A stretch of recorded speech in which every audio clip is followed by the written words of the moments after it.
Hi guys, Jepsies here. Today we're going to talk about how to totally destroy the self-negative talk that we sometimes find ourselves doing in certain situations. For example, imagine that you're going to try to approach a girl. I mean, when you go to talk to her, you're probably going to end up bashing yourself into a wall of thoughts such as, maybe she will reject me. No, I'm 100% sure she will. Why? What do I have that other guys don't? I mean, that's because you're honestly just thinking that your default is being rejected. Why isn't like your default, maybe she will like me? Why don't you just take the chance? I mean, this type of negative talk is associated with the negative emotions that we feel. Yeah. Something I really want to add is there was a research. I'm going to tell you a little story. There was a research made by a psychology professor in the United States, and it took some volunteers, some students, undergraduates, and for 6 days they were role playing. Some of them were role playing guards, prison guards, and some of them were role playing prisoners. What happened was they had to interrupt the experiment because the guards were starting to humiliate the prisoners, who weren't really prisoners, they were just students, their colleagues. And students, some of them were falling into depression. The thing is, when they started to play the act, they started to feel the act. There was a psychologist and a philosopher which argued that it's the action that shapes the emotion, not the other way around. Emotion creates emotion, just like Max says. Yeah. It's funny how the thoughts can influence the actions, and the actions can influence the thoughts, which can influence the emotions, and it's like they are continuously influencing each other. This philosopher also argued that without some kind of bodily response, like trembling, crying, striking something, there wouldn't be an emotion attached to it. This is a huge mind shift when it comes to crushing negativity, because if you instead of trying to change things external to you, you can try to change things within yourself, like your emotions, your thoughts, and your actions. So if you're trying to build self-confidence, you should start by using high power poses.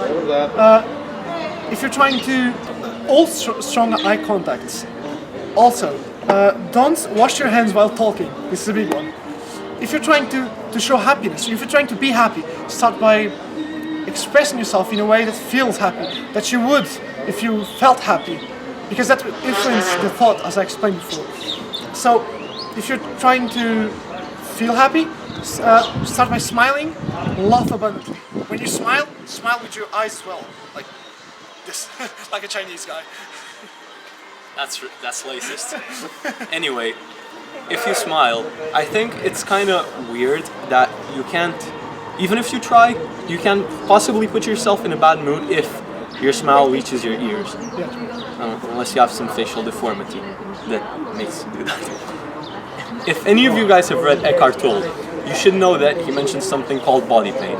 The body pain is triggered by relating to, let's say, negative emotions, feeding yourself negative thoughts, and one thing that he emphasizes, which I think is critical in this whole video, is that when you realize that you are having a moment of negative self-talk, you should first off embrace the state that you're in and identify the thought. Imagine that you are like a viewer of your own thoughts and you're not experiencing them. When you see it pass through your mind, just say, okay, it's there, and then revert back to your default state, because that can habituate you to get a better mood all around. Well, oftentimes you will also feel yourself falling into a state of laziness and apathy towards doing anything. And also, you won't take action because your mind is just flowing with thoughts such as, why should I do it? I'm not going to be able to achieve my dreams anyway. Why should I go talk to her if she's not going to like me anyway? Well, that's the first thing that you should overcome is bringing up your default from the scarcity mindset into the abundance one, and that will solve, I mean, a small percentage of your issues. At least it will at least fix the first step into doing things. So when you want to take action, I know this is a bit old PUA-ish thing, if you remember, but the 3-second rule, as said by Mystery, that can apply to almost anything. If you're feeling lazy and you need to, for example, do some work and feel productive, just say I have to do it in 3 seconds, or else I'm like the most despicable human on the face of Earth. If that doesn't motivate you, I don't know what does. In those 3 seconds, you have to be doing the thing that you proposed, or else you fail yourself. Something really important of self-negative talks, self-talk of negatives. Yeah, that's it. Okay. Is that jealousy. It can be seen as something bad, but being jealous can also be something good.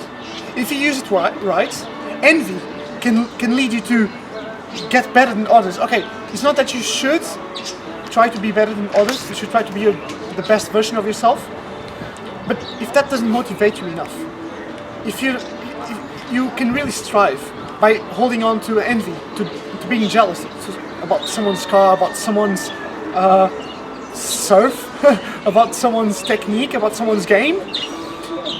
As it was said, it's a motivation. Yeah, exactly. Get better, not bitter. Yeah, true. So, regarding jealousy, one big thing that you can do about it is adopting the collaborative and not competitive mindset. In some situations, for example, the competitive mindset is very useful, but the collaborative one is always the best one to use. That means that everyone wants to be your friend, everyone wants to help you, and no one has bad intentions. I mean, if they do, just cut them off. What I want to say is that this collaborative mindset will help you not to view other success as your failure, and to view other success as your own motivation. Okay? So, for example, like this little phrase that's been around in bodybuilding forums, if you're the strongest person in the gym, you're in the wrong gym. What can Phil Heath do about it, though? What can he do about it? Or Kai Green? It's so hard. Kai Green can do the watermelon. The orange. The grapefruit. Anyway. Okay. With this video, we intended to start a channel with the right fruit and to show you guys some ideas we have on how to crush negativity, how to stop that self-talk, that negative self-talk, that bitterness you have about yourself. Yeah, I hope you guys liked it. I hope you put a like button on it. Don't hit the dislike button. Please don't do the subscribe here thing. Yeah. Please don't. Yeah, if you could subscribe it would be great. We're gonna get more awesome content for you guys. Get ready. We're going to provide the best videos we could for you. If you're into pick-up arts, please join our Facebook group. We'll leave the link in the description. Yeah, just find it there. And put a like on our Facebook page as well. We'll leave the link in the description.